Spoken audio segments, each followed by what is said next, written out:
Bismillahirrahmanirrahim. Assalamualaikum warahmatullahi wabarakatuh. Pemirsa langsung aja ya. Perhatikan nih. Orang-orang sekarang banyak dibiarkan oleh Allah dalam mencari rezeki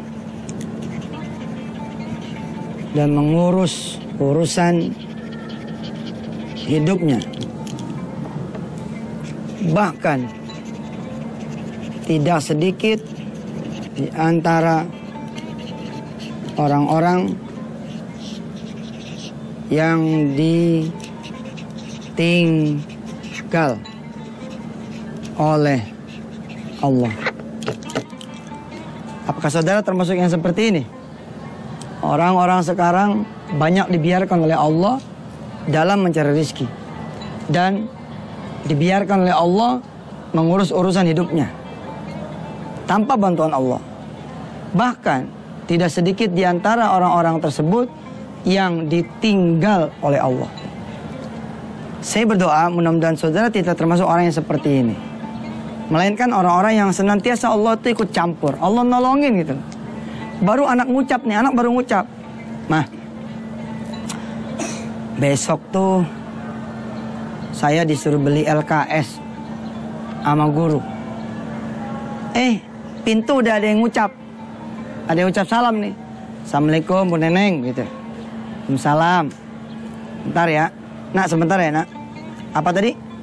"Beli LKS, Bu." Dia nemuin tamu. "Iya, Assalamualaikum." "Waalaikumsalam. Ada apa ya?" "Ini, Pok. Minta tolong dijahitin dong baju buat 2 setel. Dipakai Sabtu besok. Bisa nggak ya?" "Oh, bisa. Ukur nih. Ukur. Berapa duit?" "Ya, ongkos jahitnya aja kira-kira 1 setel 100 dah." "Ya udah, saya bayar di muka ya. 200.000. Itu bukan peristiwa biasa, saudara. Saya ulangi. Orang-orang sekarang banyak dibiarkan oleh Allah dalam mencari rezeki dan mengurus urusan hidupnya tanpa dibantu oleh Allah, tanpa Allah terlibat, tanpa Allah ikut campur. Dan bahkan tidak sedikit di antara orang-orang yang ditinggal oleh Allah. Saya kasih ilustrasi. Ada anak datang ke emaknya, cium tangan kan, "Mak, mudah-mudahan emak lagi seneng nih hatinya." "Oh iya, emak lagi seneng, alhamdulillah." "Ada apa ya?" "Suruh beli buku LKS sama sekolah." Belum ngucap nggak ada nih. Belum tarik napas. Kan ada orang-orang begitu dapat kebutuhan begini dulu nih. Kayaknya udah capek banget nih. Belum ngucap napas nih, narik napas, ada salam. "Assalamualaikum." "Assalamualaikum, Bu Neneng." Yang gini ngucap nih. "Waalaikumsalam. Nak, sebentar ya. Tadi beli apa dah?" "LKS. Bentar ya." "Ada apa ya, Bu?" "Ini nih mau nyuruh jahit. Kita mau pakai Sabtu yang akan datang, Minggu yang akan datang. Berapa setel?" 2 setel. "Bisa, insya Allah." "Masuk dulu, diukurin." Diukur, sat, jadi. "Berapa duit?" "Ya, ongkosnya aja 100.000 lah, 1 setel." "Ya sudah, saya bayar di muka ya, 200. Ini bukan peristiwa biasa. Perhatikan yang satu lagi. Ini ikan apa ya, sepat. Ya, ikan sepat deh. Ikan mas deh, enak ya. Emas. Digoreng ikan mas nih, 5 ikan. Untuk 3 anak dan 2 istri.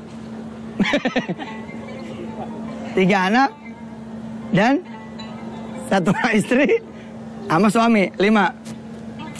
Pemirsa mah udah marah-marah aja. Canda. "Ustaz, jangan bercanda begitu." "Iya. Buat 5 orang keluarga, 3 orang anak, 1 orang istri sama suami. Udah nih rapin nih si istri masak nih, 5. Udah dihidangin. Oke. Udah kemudian nasi juga ditaruhin sama sambelnya, sama kobokannya, sama semuanya. Begitu dihidangin, kucing nih. Rima disikat bos sama kucing. Ini bukan peristiwa biasa loh. Ini bukan peristiwa biasa. Ente harus mikir tuh. Kenapa jadi begini ya? Atau proyek udah tinggal gol doang nih, tinggal gol. Tiba-tiba kesalip, sat. Lewat. Rumah udah ada pembelinya. Kita udah prospek kurang lebih sebulan. Udah mau dibayar. Bininya bilang, Pak, kayaknya nggak jadi dijual ini. Anak-anak pada nggak setuju. Ya Allah, udah di prospek, udah segala macam. Itu juga bukan peristiwa biasa. Kenapa? Campur tangan Allah sangatlah berpengaruh. Kalau saudara semua sudah dibiarkan oleh Allah, tidak ditolong oleh Allah, dibiarkan mengatur urusannya sendiri, apalagi sampai ditinggal, saya berani memastikan hidup saudara pasti akan susah. Kenapa saudara dibiarkan? Kalau tidak mau tahu, dan Allah kemudian meninggalkan saudara, bisa jadi karena saudara sedikit sekali mengerjakan amalan-amalan sunnah. Kembalilah saudara, kembalilah, banyakin amalan-amalan sunnah. Udahlah, dunia kejar kira-kira seporsinya dia saja. Sebab kalau saudara tidak mengejar dunia seporsinya dia, maka akan banyak memakan waktu saudara bersama Allah Subhanahu wa taala. Silakan.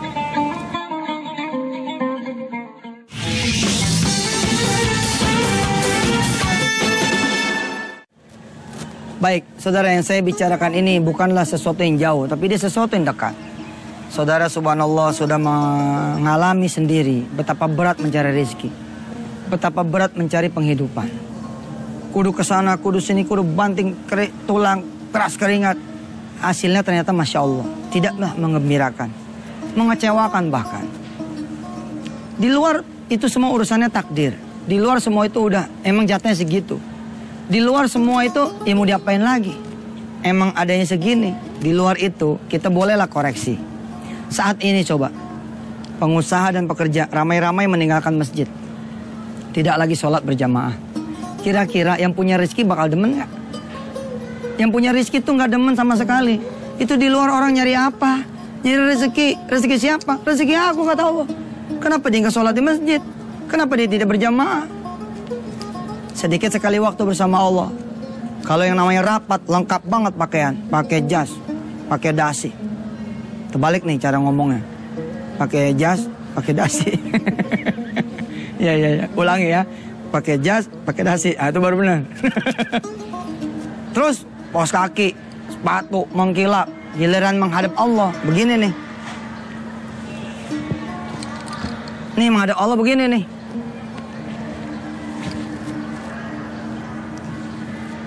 Allah lihat tuh. Gitu ya. Kalau ngadep manusia rapi ya. Kalau ngadep aku begitu ya. Ya dah, tungguin sama Allah. Tungguin aja. Celana juga lupa, kelinting cuma sebelah. Kan habis wudu tuh. Mending lintingannya rapi, lintingannya begini nih. Yang satu turun, satu begini. Mau kena bau sejadah begitu kita cium.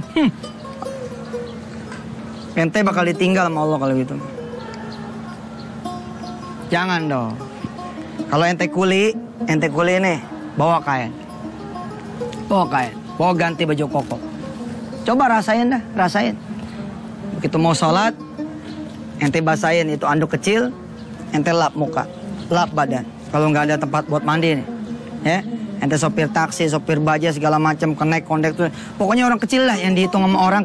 Itu orang kecil. Coba saudara lihat. Begitu maju sholat pakai baju koko, Allah ngelihat. Siapa tuh dia? Dia kuli bangunan, ya Rob. Coba intip apa permintaan Allah, mudah-mudahan anak saya kuliah yang tinggi, biar dia jangan jadi kuli seperti saya. Bilang sama dia, kabulin, kabul. Tapi kita nggak gitu, sama Allah nggak gitu, sama orang nggak berani begini. Tapi sama Allah, buset, Masya Allah. Depan Allah begitu. Salat sih, Allah.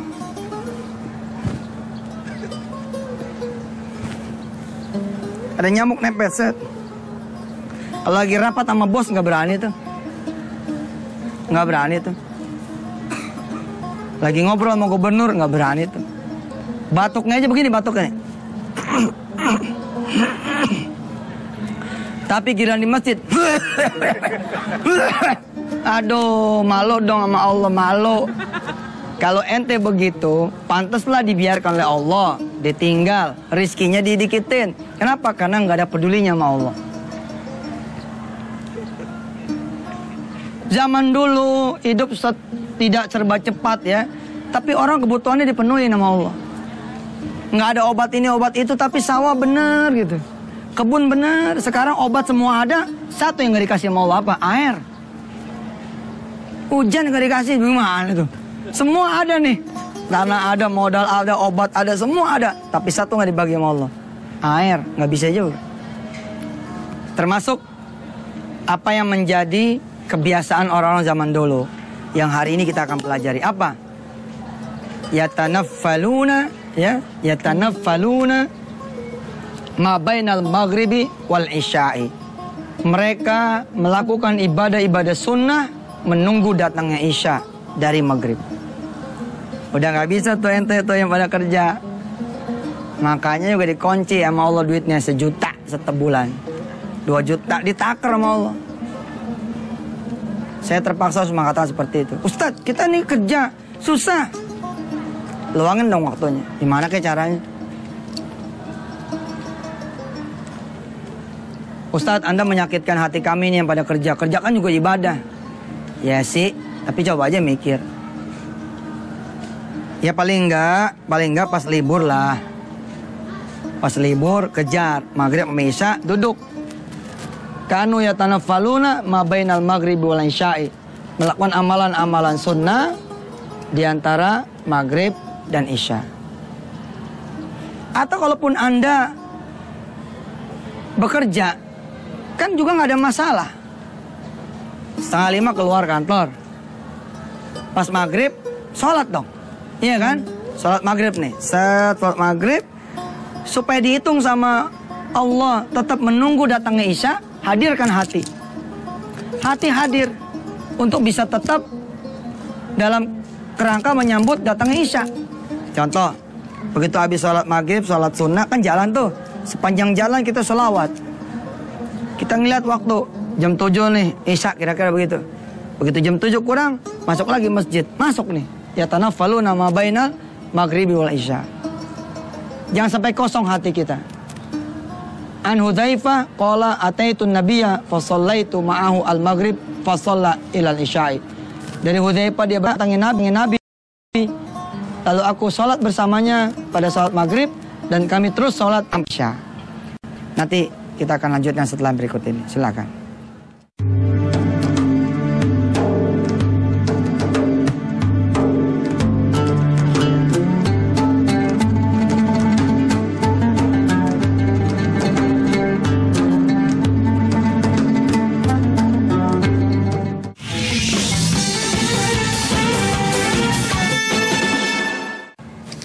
Kehidupan kita sekarang dan banyak lagi orang itu dimakan waktu. Kenapa? Karena dia tidak mengatur waktu. Kalau dia tidak mau dimakan waktu, dia harus ngatur waktu. Saya bukan sedang menyinggung saudara-saudara semua yang kerja lalu maghrib sampai isya di jalanan. Tapi sekarang saudara jadi tahu kenapa saudara gitu loh, buat bayar kontrakan aja Masya Allah kudu berdua sama istri. Untuk ngempanin istri makan, anak makan, ente mesti lembur segala macam. Ente jadi tahu sekarang apa fasal itu. Ibadah 4 rakaat sebelum dan sesudah nggak bisa. 4 rakaat sebelum asar nggak bisa. Maghrib sama isya nggak bisa. Habis di jalanan. Begitu saatnya saudara bisa, umur saudara udah 65. Sholat udah susah. Masih muda atur waktu, ntar Allah kasih. Subhanallah, ada cerita kok. Ada salah satu porter cerita ya, di salah satu mall yang itu loh, apa, yang jual-jual peralatan rumah tangga, apa segala macam itu ya. Saya sambil milih-milih barang, lewat nih dia. Saya panggil, Mas, udah sholat belum? Belum Ustaz. Belum. Jam berapa ini? 4:30 Ustaz. Sholat. susah Pak Ustadz, di sini kita nggak ada waktu buat kerja. Wah, ntar ente 5 tahun ke depan begini juga, 10 tahun ke depan begini juga, 15 tahun ke depan begini juga. Fight, bilang sama bos, saya mesti sholat berjamaah. Masa nggak boleh? Dia bilang, langsung dipecat. Begitu bilang, langsung dipecat. Terus pemirsa bilang saya jahat tuh. Tuh Ustaz, jadi dipecat tuh. Enggak, saya malah baik. Begitu dipecat, bininya bilang, kita buka warung aja. Buka warung. Hasil buka warung sama dia kerja waktu jadi porter, pengangkut barang, lebih gede warung. Merdeka lah. Saya sedang tidak membuat saudara harus berhenti. Enggak, ngatur waktu. Pulang jam 4, jam setengah 5, saudara masih bisa sebenarnya maghriban. Yang nggak bisa bikin saudara itu maghriban kan saudara bercanda-canda di jalanan. Ngongko-ngongko dulu sama teman, sama segala macam. Akhirnya saudara tiba di rumah udah capek. Padahal kalau saudara disiplin, kerja langsung pulang. Begitu maghrib, belum nyampe rumah, sholat bentar. Sholat sunnah ba'diyah, pergi keluar masjid. Alhamdulillah, motor hilang. Ustadz Yusuf nih. Kenapa gue jadi salahin? Gara-gara gue sholat maghrib nih, motor gue hilang. Ya serahkan sama Allah lah. Ente gak sholat maghrib, gue hilang mah hilang aja. Penuhin ini maghrib. Ini kita lagi bicara hadis tentang Rasulullah pengen antara maghrib sama isya kita tuh ibadah.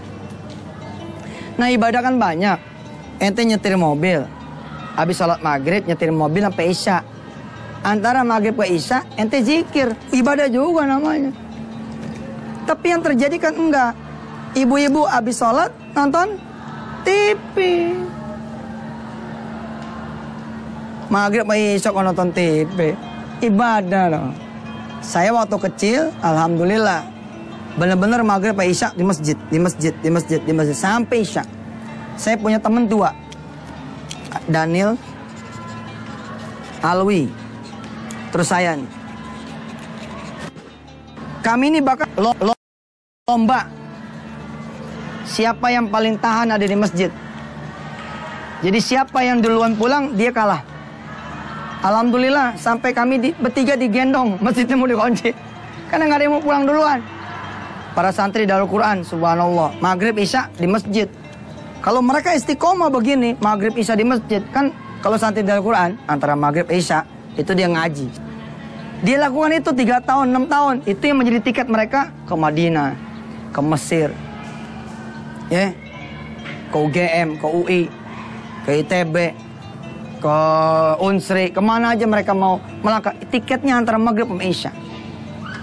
Saudara punya warung, maghrib sama isya kunci, cekrek. Kalau emang ada yang jaga, bilang yang jaga, kamu habis sholat maghrib buka, menjelang isya tutup. Isya buka lagi, lihat, hasilnya lihat. Walaupun pembeli ente itu dikit, tapi sesungguhnya duitnya jadi berkah. Kenapa? Karena Allah terlibat. Maka jadilah orang sebaliknya. Apa orang sebaliknya? Jadilah orang-orang yang oleh Allah dibantu, diurus dalam mencari rizki dan mengurus urusan. Dan jadilah orang-orang yang senantiasa ditemani Allah Subhanahu wa ta'ala.